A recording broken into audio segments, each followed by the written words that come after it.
Okay, it's 3:31. So we're gonna pick up and go to our next sessions on the agenda. So if you want to, thank you very much. If you guys want to grab a stack, there's, or there were, I don't know, there might be, nope, there's still some goodies left over there. And we're gonna move into our next concurrent sessions. Okay, chatty groups. Everybody's good? Everybody knows where they're going? Yes? Okay. So for those of you online, again, you get to choose your room. Can I have everybody's attention? Ladies, in the middle of the room. Yep, right there. Thank you. It's okay. Did you feel a little bit like you were back in school? A little bit? Okay, if I can just have your attention for a few minutes, then everybody will know where they're going. So for those of you online, you can choose the multi-purpose breakout room. Your choices are, here in the Longhouse, escape with us into POR. A group of patient-oriented research team will walk this room through their experiences on coming together to grow ideas. Okay, so that's in the Longhouse. If you want to go to the multi-purpose room, and it's good for change, so if you haven't left this room, I suggest you get up and switch it up a little. You're going to focus on re-envisioning aging in Northern Canada. Okay, so Longhouse, escape into POR, multi-purpose room, re-envisioning aging in Northern Canada. Okay, and go.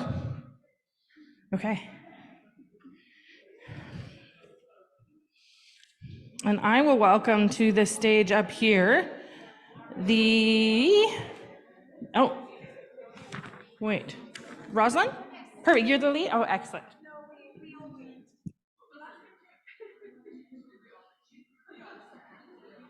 Need anything?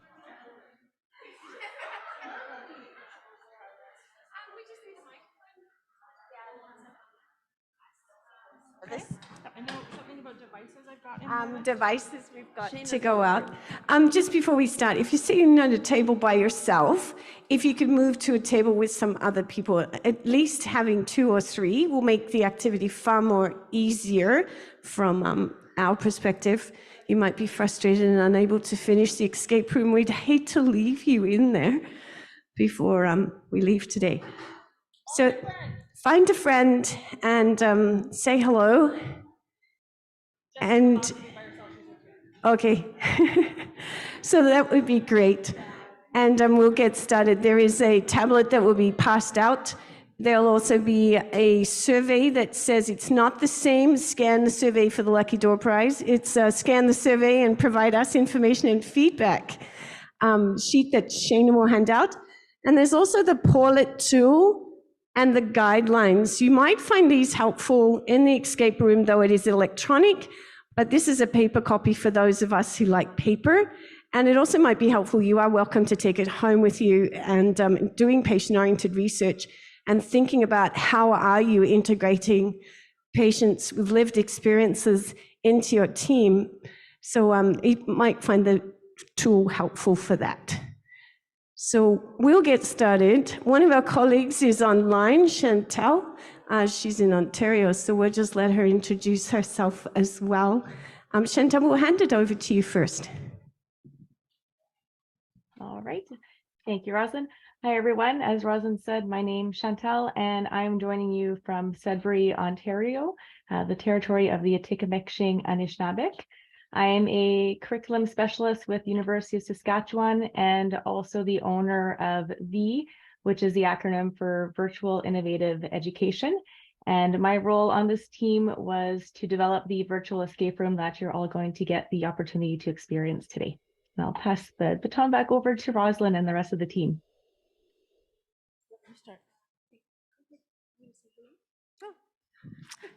Hello, my name is Marlene and I'm a family partner on this team. Hi there, my name's Marilyn and I'm a family partner on this research project and on this team. And hi, I'm Rosalind, and thanks very much for coming. I can't see you with these and I can't see without them, so I haven't worked out what to do with them yet.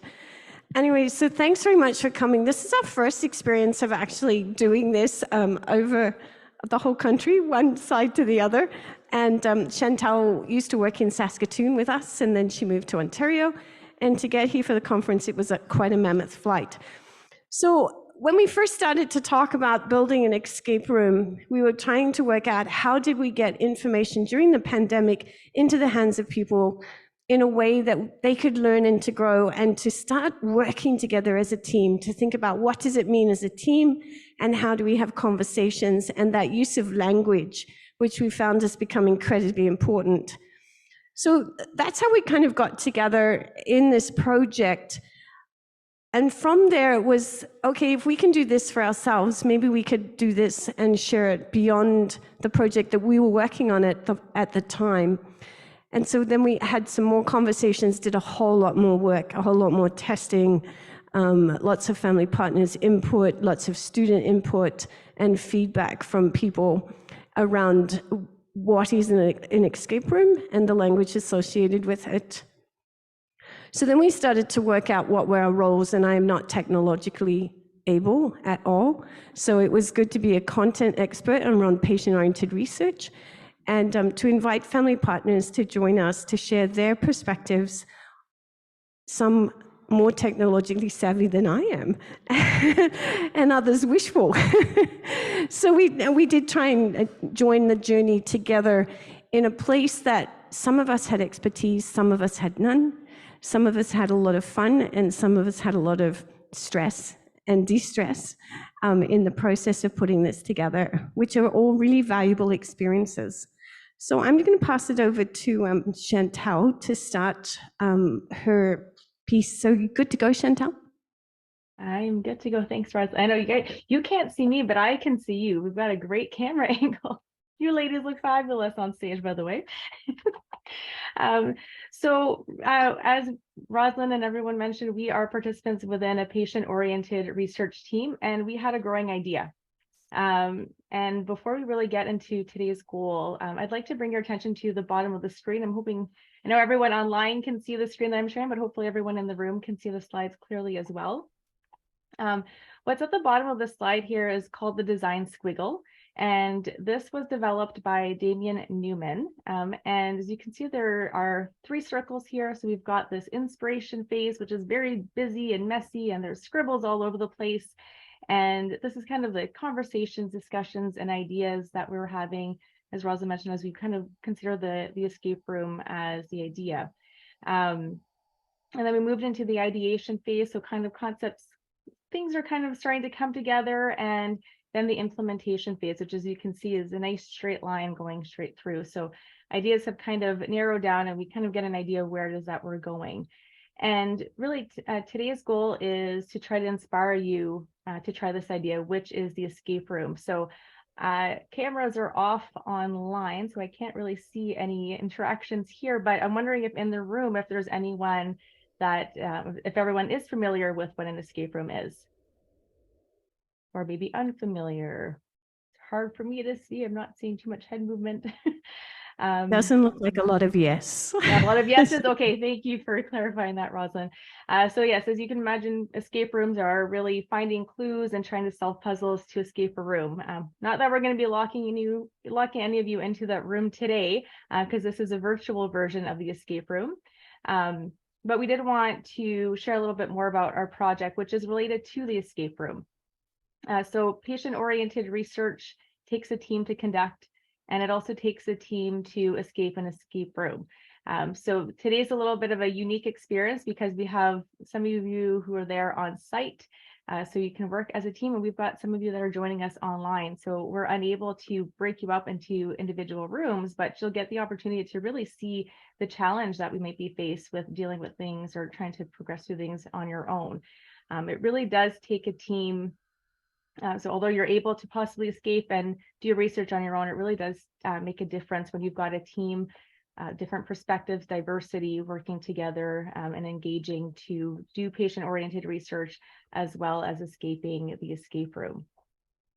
So because of our value in patient-oriented research, when we were faced with the pandemic, as Rosalind mentioned earlier, we wanted to get a little bit creative, and the virtual escape room platform really seemed like it was a perfect fit to really tie in patient-oriented research elements and really what's important to that. So we came together to share the experience and kind of helped the design squiggle grow from the inspiration to the ideation phase. And today's goal, as I mentioned, is really to inspire you with this idea, but also for you to help us implement it. So we are looking to gather your feedback to move into the implementation phase of the design squiggle.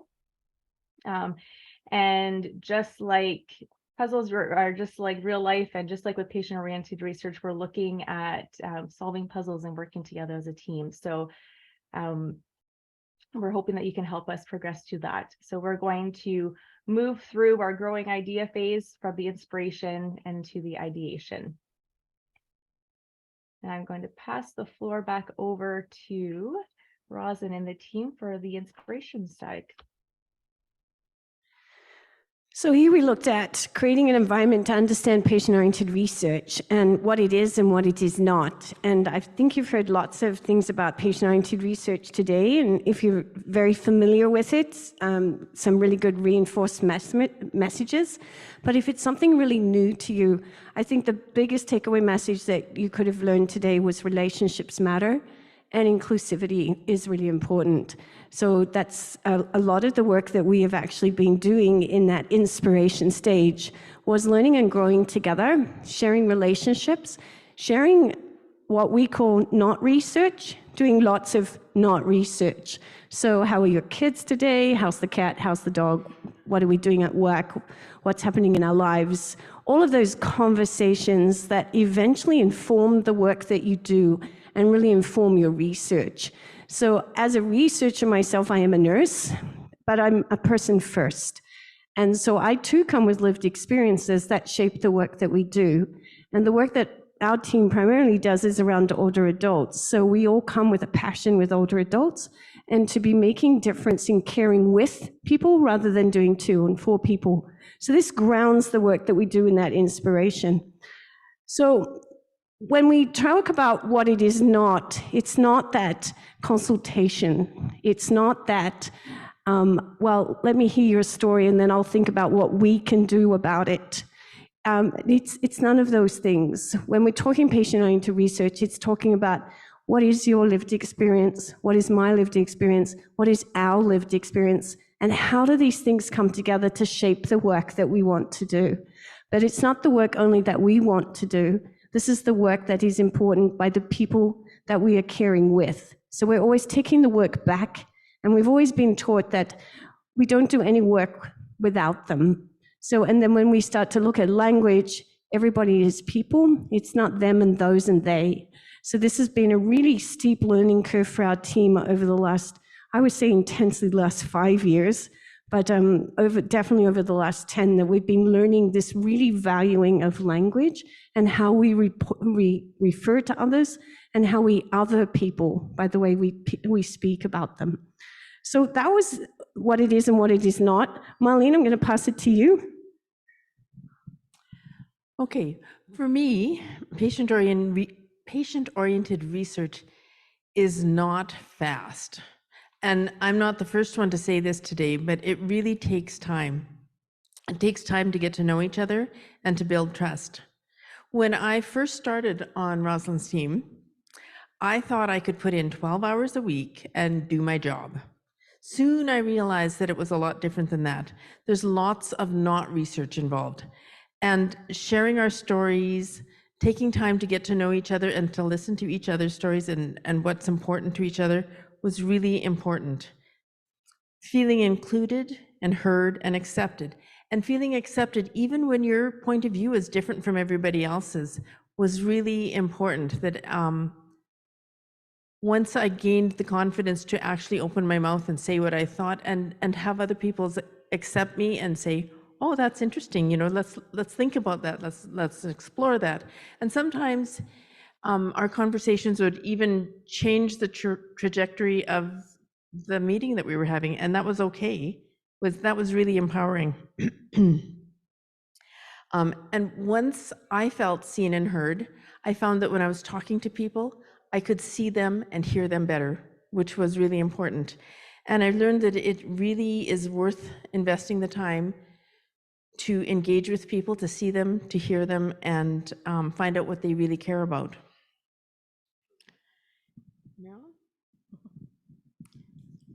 I started this as a patient and family partner. We were part of a grant where we wrote the grant and submitted it. And then during that period of time where the grant was being reviewed, we were offered orientation by a skipper. And skipper is similar to what POR is here. Yeah. Anyway, so they had a two module course on patient orientation or patient research. And who attended the meeting were researchers and patients and family partners. So it was a good intermix and everybody learned the same at the same time. When the grant was accepted and we received funding, I was asked to be a research assistant. So now I'm a patient and family advisor, research assistant. And the opportunities to learn were vast. I was able to take ethics courses and sex and gender courses and attended all sorts of opportunities at the University of Saskatchewan to learn more about research and the parameters and how I can contribute. I was linked in with many opportunities at the university, and I was also linked with students because they asked me to build a poster, and so I didn't know how to build a poster. And so students were able to help me with that as well. Then I was offered opportunity to teach other family partners about what I had learned, and that was a really good experience as well. And you had to stop and you had to take time with the research because people's lives got in the way, right? So sometimes people were part of your project and then they had to step away, and then they would come back when everything was back in order with their lives. So you have to be patient and you have to be respectful of what people are have there to offer, because like Rosalind said, this has been a 5-year project because we got a pandemic in the mix, and that just threw everything sort of off schedule. But it's been a great opportunity for me to grow as a person, to be part of a research team. And I think the biggest thing that we took away and we continue to take away is that we're not always successful, and that, failure isn't a bad thing. We've learned so much from having to change direction again, change direction yet again, and to be really flexible.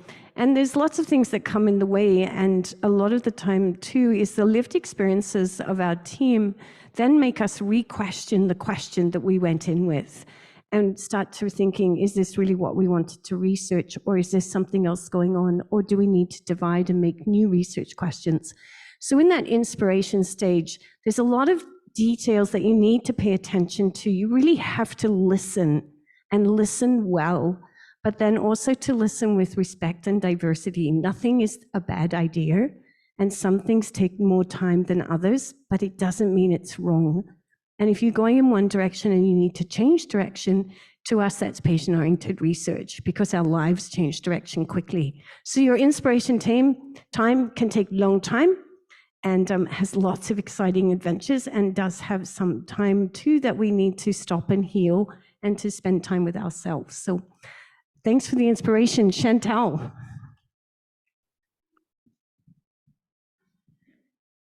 Is she frozen? Are you good to go? Yes, back to switching the slides. Thank you. So that really segues nicely into the next phase of the design squiggle, which is the ideation. And Rosin, Marilyn, and Marlene really commented on quite a few things that really tie in the two phases. And it's really agreeing on where to start. But as mentioned, is we have to agree that the starting point has to be flexible. And there's probably going to be changes, and we're going to have to revisit decisions throughout the process as well. And that's perfectly okay. We talked about the little steps, and sometimes a little step may feel like a big step. And so we might need to take a step back again, as I mentioned, and revisit things again. And there's also, as you mentioned, pulling together the expertise and lived experiences. And my experience came from the technological side. So putting the virtual escape room together was my expertise. But I really relied on Rosalind, Marilyn, and Marlene when it came to the patient-oriented research side, because this was all very new to me. So they were very opening to welcoming me to the team and inviting me, and I'm very grateful for that. And it really goes back to the feed, nurture, grow. So it was based on the needs. The need of this team was to try something innovative and creative when it came to patient-oriented research, and I was able to join the team when it came to that. So the other thing too is also focusing and realizing that as a team together, we can do this and whatever this is. So in this instance, it was the virtual escape room, but there are so many thises. And when you're having the conversation and the discussions and you're going into different ideas and getting ideas for different possible research topics, there can be many thises built into this. And the biggest thing when it comes to the ideation phase really is being open to surprise. You really have no idea where ideas may go, where conversations may lead. So really being open to that. And then that brings us to the implementation phase. So really recognizing that we're in this together, we're going to take the big plunge, block our noses, and all jump in together. And this is where we're looking forward to gathering feedback from you. So going through the virtual escape room experience and getting us into that implementation phase and seeing kind of what the feedback might look like. I don't know if you can appreciate this on the screen or not, but the background of this particular slide, there's an extra circle on the design squiggle. And that's because we're anticipating that there's going to be changes and adjustments made to the virtual escape room. As Rosalind mentioned earlier, this is really your first time having this exposed or experienced by such a large diversity of a group, online and face-to-face. So this is great. And we're really looking for you to help us move into the implementation phase, but make those changes. And we're looking for this feedback. So similar with patient-oriented research projects, there's going to be new ideas that are worth investigating, and we're hoping that there'll probably be some more ideas worth investigating after today's experience. So today, the implementation is really to see where this idea is going to take me and our team and everyone on the team, as well as everyone in this room. So now we're at the opportunity for you to escape with us into patient-oriented research. So I think that I will share the link through the chat for everyone that's here online, and I'm hoping everyone in the room at the tables has their tablets to be able to. Everyone's got their tablet.